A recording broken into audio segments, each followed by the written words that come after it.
These tribal communities constituted the Third World during Roman times, and as in our own modern world, their political organization was rather different to the state-run machinery responsible for the empire. Anglo-Saxon society was principally an agrarian way of life. Everyone lived in large villages. Specialized groups simply did not exist in any significant number. There were no laborers, no entrepreneurs, and no bureaucrats. In addition, the relations within these tribal communities were principally founded upon kinship, rather than upon communally defined law codes. Celtic and German society in the 4th and 5th centuries appears to have been a chiefdom society. The essence of this political arrangement is the office of the leader, a chief or a king, whose power is limited by his close kinship relations within his community. The chief is the paramount figure, a man of great prestige, but his actions are restricted to the extent that he might not be able to ensure his succession by another member of his own family. He is restricted in other ways as well. To go to war, he has to raise a militia within his people. There's no professional army in a society of this kind. Indeed, to construct or plan anything within this chiefdom requires the personal authority to do it. Control of a modest economic regime, or better still, long-distance trade with an alien state, could provide the objects of prestige sufficient to secure its chief's local status. In the Roman period, for example, the German chiefs received glassware, fine pottery vessels, and some kinds of jewelry from Roman traders. To the ordinary Anglo, Saxon, and Jute, these objects implied special contacts with a remote and perhaps a wondrous civilization. Hence, to possess imported goods was in some ways a symbol of prowess and consequently of power. The chief might give away a fair proportion of the symbols as gifts to faithful kinsmen or retainers, thereby securing their support in a time of crisis.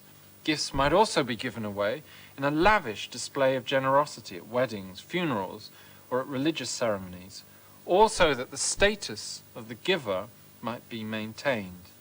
But the position of such a leader, the very essence of this kind of society, could be threatened by a defeat in a war, environmental hazards, or by a cessation of some trade link providing prestigious goods. The Celtic and Anglo-Saxon territories have very different political systems. The power of Germanic barbarian kings seems to have been quite considerable in later Roman times, due in part to trade connections with the Romans, which I will discuss in a moment. Moreover, an aristocracy appears to have existed in this society, as well as ordinary farmers, farmhands, and slaves. Wealth accumulated during one's lifetime was largely passed on to one's next of kin, or at most divided into shares of varying sizes. However, in Celtic society, wealth was always divided into equal parts on the death of a leader or a landowner. The inevitable result was a patchwork quilt of tiny territories. The accumulation of wealth by one man was almost impossible. To complicate matters further, the Irish Church, from the 5th century onwards, began to acquire more and more secular property, thereby limiting the potential authority of any Irish chieftains. The Angles and Jutes were not to experience this significant splitting of power until they adopted Christianity in the 7th century. Now we know what both Anglo-Saxon and Celtic society was like, we must begin to consider why the Anglo-Saxons set out on the potentially dangerous journey to Britain. First, we have to look back 2 centuries. By about AD 200, the German tribes had become partly dependent upon the Roman Empire as a trading partner. As a result, when the empire began to decline and its economy fell into recession, Anglo-Saxon society was also thrown into confusion. The parallel with the modern world recession and its impact upon third world countries is rather appropriate here. The Anglo-Saxons had changed their basic pattern of life by the 3rd century AD in response to Roman trading needs. The cultivation of a widespread landscape, diminished, the functions of the village dwellings changed. Where mixed farming had been practiced in villages like Vorbasse and Feddersenweerde in Denmark and North Germany, we suddenly detect a switch to a greater emphasis on crafts in those farmhouses. Furthermore, we detect the presence of manor houses in the village for the first time, and a significant emphasis being placed upon property boundaries. Anglo-Saxon society was changing in response to economic changes. Roman goods were being imported to meet the needs of competing chieftains, and indigenous products had to be exported in return. But when the Roman economy began to run into trouble, this was inevitably going to be felt in the Germanic communities. One response was to raid for objects previously obtained from trade. For the barbarians, the two processes were not so different in some respects. To avoid this, the Romans established buffer communities, displaced migrants between themselves and the aggressive German tribes. It added a new dimension to the political map of northwest Europe. At the same moment, just as the Roman economy contracted, having direct implications for tribesmen beyond the Roman frontier, the European climate began to deteriorate. This deterioration exacerbated the stressful political situation within North Germany and Denmark. A change of 2 or 3 degrees centigrade meant colder winters and wetter summers. It meant that the spring grass started growing later, and that much more hay was needed to feed livestock for long winters. It meant that harvests in upland zones were destined to frequent failure. It meant that the coastal zones were regularly inundated by the sea, and river valleys were repeatedly flooded. The pattern of agriculture, in short, was put under severe stress. The same number of people had to be supported by fewer and fewer resources. All these changes created social unrest which threatened the very authority of the Anglo-Saxon chiefs. It was time for some of the discontented political refugees, squeezed by this combination of circumstances, as well as farmers and their families, to seek opportunities elsewhere, and so the migration to England got underway. The crossing to England would have been an exhausting, momentous experience. The few boats from this period, like the Nydam ship, a large 4th century boat found in a bog near Schleswig in North Germany, were only equipped with a small sail and were essentially large rowing boats. 20 or 30 persons would have been at the oars, with 1 or 2 of them of considerable strength taking charge of the steering oar at the back of the boat. There would have been only limited space for luggage in the centre of the vessel, and we must imagine these migrants coming with little more than that they were wearing. Some of these boats had striking carved prows to intimidate those communities they passed by on the way. We must imagine voyages in the summertime, when from dawn to dusk at a steady 8 to 10 knots, great distances could be covered. The journey from Hamburg to Ostend might have taken 4 or 5 days in favourable conditions. From Flanders to Kent, the Thames or East Anglia, was a matter of a further day's journeying. For these political refugees, with their relations, the crossing to England was a Wild West adventure. Well, perhaps the Wild West analogy is very wide of the mark. The adventure was doubtless perilous, and to the farmers who had scarcely travelled, it was probably terrifying at times. Yet it was soon over. And for the most part, the migrants landed in a landscape not so very different from that they had left. Rolling hills with a coastal fringe of fens and marshes are common to West Jutland and eastern England, for example. The social environment, too, was not so far removed from the one they had known in the homelands. After the Romans left, Britain reverted to a number of tribal polities, controlled by elected leaders from established clans. The world of towns and villas have been superseded by a landscape of decaying imperial remains, within which some leaders still kept camp, as archaeologists have recently shown in Roman Wroxeter, for example. Here, too, was a chieftain society. So the whole process was not so much a migration, not so much an invasion as a migration. There were considerable numbers, perhaps many thousands, involved in the settlement of Kent, the Thames Valley, East Anglia and the Trent Valley, but far fewer were involved in the invasion of southern Wessex or the East Riding of Yorkshire, and very few followed Ida to Bernicia, northern Northumberland, in the 6th century. We also have to bear in mind that there were as many as 1 million natives in later 4th century Britain.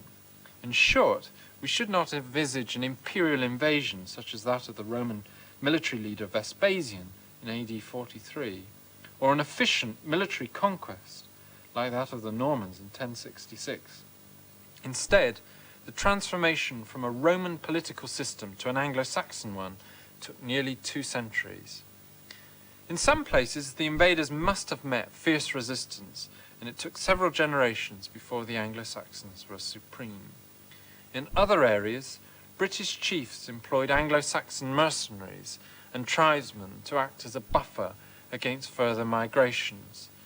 But in most areas, the transition was less dramatic, with Anglo-Saxon tribesmen being accepted to begin with by British communities, and then, generations later, the descendants of these tribesmen asserting their ambition to control tribal areas. The well-known battles between the British King of Kent, Vortigern, and the Jutish leaders Hengist and Horsa, or between the legendary King Arthur and the West Saxons, are familiar images of this otherwise obscure period. Yet most changes took place slowly, as if by stealth. We find Anglo-Saxon settlers in early 5th century Winchester, for example, long before the more famous West Saxon invasion at the end of the century. We find farming communities in Wiltshire, a good century before the area was supposedly conquered by West Saxon warriors. The course of this peaceful integration is well illustrated by the archaeology of Sussex. We can detect the initial coastal settlement in the 5th century, then the move inland as indicated by cemeteries, Anglo-Saxon settlements and place names, and finally the settlement of the Sussex downlands and inland valleys by the 7th century. The success of the Anglo-Saxons owed much to this peaceful integration. The farmers had taken a gamble leaving their homelands, and like any farmers, we can imagine they were keen to settle down. By the early 6th century, villages like Weststow and Suffolk, recently reconstructed, were very much the norm. Yet as the farmers adapted to the British environment, the descendants of the political refugees began to extend their authority, and the Roman legacy became a dimmer and dimmer memory. There was another reason for the success of the Anglo-Saxons. Once they had settled in Britain, their society began to change. From the ranks of the chiefs, more powerful warrior kings emerged, who took control of wide areas and consolidated the Anglo-Saxons' hold on the land. Some of the clues to this process are to be found in place names. Place names dating from this time, and the great numbers of cemeteries from southern and eastern England, clearly show that traditional Anglo-Saxon codes were modified once the tribesmen were established in England. After 2 generations, the dissident chiefs had grown into warrior kings, controlling large areas. Places like Reading, Hastings, Gillingham and Wokingham are a compound of a man's name and the suffixes Ingas and Ingaham, meaning homestead. Thus Reading was the homestead of Reda, and Wokingham the homestead of Woker, each a testimony to the founder of the village. These 6th and 7th century place names were first used as the funerary rite of early Anglo-Saxon England was changing as well. The 5th century graves contain a few objects portraying some difference in social standing, but by the middle of the 6th century, the array of objects put in the graves is quite remarkable. Recent discoveries suggest there were at least 4 tiers within Anglo-Saxon society at this time, and there may well have been more. Complex social distinctions were being established by descendants 3 or 4 generations removed from those who took the perilous boat journey. Warrior kings begin to emerge from the shadows of prehistory, as we learn from the Venerable Bede's history of 7th century England. But kings must have existed as much as 100 years earlier, as we know from their graves, richly furnished with swords, shields, spears, and other military equipment. Such warrior equipment becomes the mark of these new men, and the funerary tradition reaches its climax in the Sutton Hoo ship burial in Suffolk. The ship burial is associated with Redwald, the great king of East Anglia in the 620s, a man who, Bede tells us, adopted Christianity despite his wife's cynicism towards the new religion. The warrior kings enjoyed far greater authority, as far as we can judge, than that of the kings at this time in barbarian countries like North Germany or in the western Celtic territories. I've laid a great deal of emphasis on the peaceful rather than warlike integration of the Anglo-Saxons into British society, but one enigma remains unanswered. Many Britons had become Christians by the time the Romans left at the beginning of the 5th century. How, therefore, did the pagan migrants from North Germany and Jutland mix with the Christian Britons? This remains a complete mystery. We don't know how fervently Christianity was practiced when the migrants arrived, and we know as little about the paganism of the Anglo-Saxon migrants. Whether the warrior kings converted the native Britons to their ways is an intriguing question for archaeologists and historians in the future. The Anglo-Saxons were therefore successful for many complicated reasons. But why did the Picts and Scots, who lived so much closer to Roman Britain, not attempt to conquer the island when the legions left? The Celtic kings, after all, have faced exactly the same social problems as the Anglo-Saxons. When this Roman trading system began to decline, it put ever greater pressure on the Celtic kings, who, like the Germans, had built up their power on imported prestige goods from the empire. Like the Anglo-Saxons, some of these chiefs instigated raids to acquire what previously had come by trade. Villas, towns and forts in western Britain suffered considerably from these seaborne attacks, and of course slaves like St. Patrick were taken to Ireland. The changing climate, too, would also have affected the Irish, making Western Ireland, in particular, much wetter. So why did not the Irish set off to invade the rich farmland as the Anglo-Saxons were doing? While the Celtic peoples certainly began to migrate as these social pressures became more serious. It seems, though, that the Celts preferred to remain in a landscape similar to the ones they had left, where Roman traditions were not known, and where, we may suspect, there was a common Celtic language. Nonetheless, it is surprising that warrior leaders did not arise out of these adventures as they did during the Anglo-Saxon migration. Indeed, the history of Celtic kingship over the next 500 years is a striking contrast to the Anglo-Saxon experience. One important factor preventing the ambitions of warrior leaders was probably the Celtic Church. It was founded during the 5th century, and by the 6th had attained a great deal of social and economic influence. The Celtic Church seems to have removed much of the wealth and power which, to judge from later tales, had been characteristic of the kings during the 3rd and 4th centuries. One wonders, if Christianity had been introduced 2 centuries later, whether the course of Irish and Scottish history might have more closely resembled Anglo-Saxon England, but this is simply speculation. To sum up, the seeds of the migration from North Germany and Denmark were sown long before they occurred in the 5th century. The desire to leave the coastal settlements of the Netherlands, North Germany and West Denmark was the final response to complex problems. The migration took place for several reasons. In part, it was because the Germanic chiefs had adapted their political system in one way or another to the economic expansion of the Roman Empire. The decline of the empire inevitably created dissension within these societies beyond the frontiers. The dissension must have been most extreme where communities had abandoned their old agricultural economies and wholeheartedly adapted to the needs of distant markets. These communities were also threatened by the deterioration of the climate, the impossibility of feeding large populations from declining agricultural resources must have been a critical factor which drove the more adventurous chiefs to question whether profitable lands might be found in the unstable sub-Roman island of Britain. But we must not imagine that only boatloads of warriors crossed to England in search of conquests. The migrations were quite unlike the Norman conquest. The success of the Anglo-Saxons owed nothing to superior weapons or to military tactics.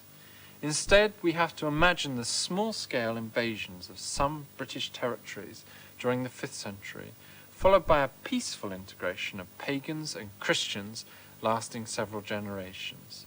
Then we have to note the emergence of warrior leaders in the early 6th century who began to press their own ambitions in a world that was far removed from Roman Britain and isolated for the most part from events on the continent. These leaders were pagan in spirit, but free from the traditional strings which restricted the acquisition of power in the German homelands.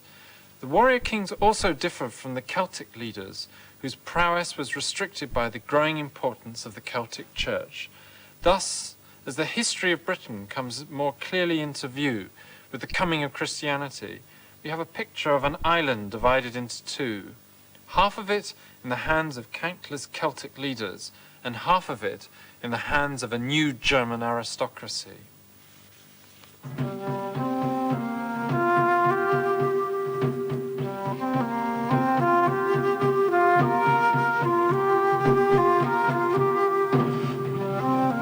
The next program looks at how the Anglo-Saxons became the English.